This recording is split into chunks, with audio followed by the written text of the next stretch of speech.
भारत सरकार सध्या PIL बंद करण्याच्या मार्गावर आहे. सर्वोच्च न्यायालयामध्ये तसं त्यांनी सांगितलं की PILचा काही उपयोग नाही. बरीच लोक फेमस होण्यासाठी PIL दाखल करतात. आता PIL नक्की काय आहे हे समजून सांगतो.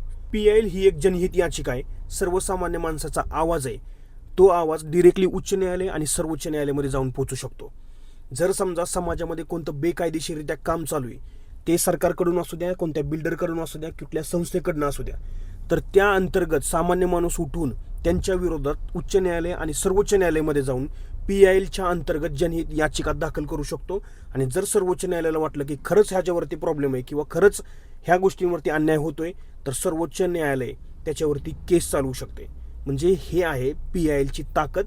ही आहे सर्वसामान्य माणसाची ताकद, जी PILनी सर्वसामान्य माणसाला दिली आणि ती आता सरकार बंद करू पाहते. का? तर सरकारला स्वतःला मनमानी करता यावी, कुणी त्यांच्या विरोधात बोललं नाही पाहिजे. त्यासाठी सरकार PIL बंद करण्याच्या मार्गावर आहे. पण सर्वोच्च न्यायालयाने सांगितलंय PIL बंद करणे म्हणजे सर्वसामान्य माणसाचा आवाज दाबण्यासारखं होईल.